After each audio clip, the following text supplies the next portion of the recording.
à tous! Aujourd'hui, on attaque une étape super importante de votre potager, c'est la planification. Parce que oui, planter au hasard, c'est prendre le risque de récolter du chaos. Ou de ne pas avoir assez de place parce qu'on n'a pas assez bien prévu. Alors, on va voir ensemble comment organiser tout ça. Choix des graines, rotation de culture. C'est parti! Choisir ses graines!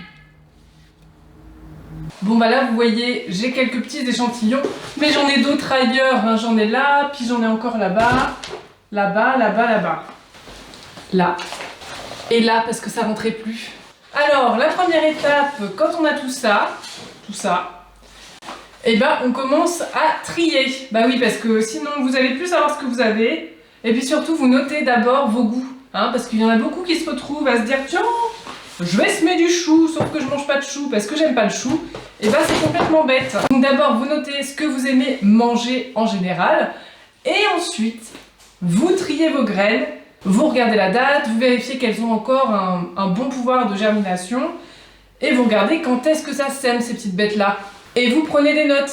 Parce que inutile d'y revenir, alors surtout quand on a une quantité astronomique comme moi, on va pas y revenir tous les jours, hein. Donc on prend des notes. On note quoi déjà? De qu'est-ce qu'on veut manger au quotidien, qu'est-ce qu'on a comme graines, on vérifie si on les a bien, on regarde la date, et si on les a pas, on les achète, et enfin, on note leur date de semis. Association de culture!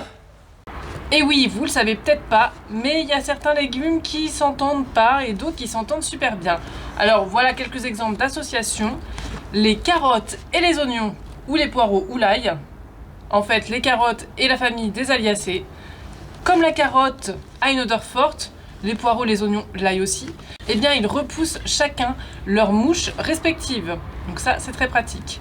Une autre association bénéfique, c'est la tomate et le basilic. Comme dans l'assiette, en fait, au potager, le basilic planté à côté de la tomate va lui rajouter du goût et va lui permettre de mieux résister aux différentes maladies. Ensuite, il y a des associations qui ne sont pas du tout bénéfiques, comme les tomates et les pommes de terre. C'est de la même famille botanique, c'est pas bénéfique, elles s'aiment pas, point. Et enfin, n'hésitez surtout pas à planter des fleurs, notamment des capucines, qui vont permettre aux pucerons un petit peu trop affamés d'aller directement sur vos capucines plutôt que sur vos fèves ou vos petits pois par exemple. Et encore une autre association bénéfique, c'est la famille des fabacées, donc c'est-à-dire les haricots, les fèves, les petits pois, qui sont pratiquement bénéfiques pour tous les légumes et surtout les légumes qui sont gourmands, comme nos légumes de ratatouille, les tomates, les courgettes, les poivrons. Si vous plantez des fabacées à leur côté, eh ben, elles seront ravies parce qu'elles auront plus d'azote que les autres plantes. Et oui, parce que le pouvoir magique des fabacées, c'est de capter l'azote de l'air pour le mettre dans le sol, et ce sont les seuls à savoir faire ça. Dessiner son jardin! Une fois qu'on a bien tous ces éléments en main, c'est le moment de dessiner son potager. Ça va vous permettre de pas oublier ce que vous vouliez faire et de visualiser pour voir, bien sûr, si vous avez assez de place pour tout mettre. Normalement, on fait un dessin et on regarde où est-ce qu'on met chaque plan et à quelle date on les met au potager. Et voilà, vous avez maintenant toutes les clés pour bien planifier votre potager et démarrer sur de super bases. On se rappelle, vous choisissez vos graines, vous pensez aux bonnes associations et vous faites bien sûr un dessin pour concrétiser tout ça. Vous allez donc être prêt pour la prochaine étape, préparer votre sol. Alors dites-moi en commentaire si vous avez déjà commencé votre plan et si vous utilisez les associations de culture chez vous. Si vous vous sentez perdu, n'hésitez pas à me contacter sur mon Instagram, Pauline_jardinacoach. Je suis là pour vous donner des conseils et pourquoi pas vous coacher pour vous aider à créer votre potager verdoyant et luxuriant cette année. Et bien sûr, abonnez-vous pour ne rien louper des publications de cette chaîne et laissez un pouce bleu si ça vous a plu, mais seulement si ça vous a plu, hein. Allez, bon jardinage!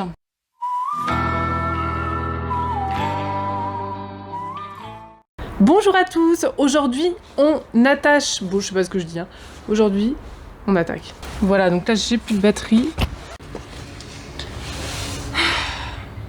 Après c'est quoi? Prouti, prouta. Je vais peut-être fermer là parce que... On chauffe dehors là ou quoi là? Ah bah on me voit pas du tout, hein. Est-ce que c'est bien ou pas? J'arrive. Bouh. Je pourrais le faire en québécois. Alors, pour commencer, ben, tout ce que je vous ai dit, là, ben, c'est praticable pour toutes sortes de potagers. Bah là, je suis joueur de foot, tu vois, professionnel. Ah ok, d'accord. Bon, c'est très bien. Ça suffit.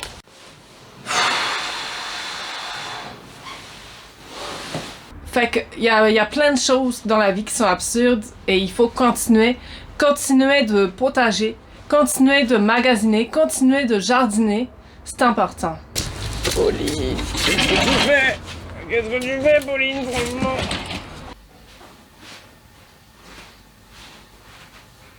J'expérimente. Ah non, mais là, ça va. Allez, bon jardinage.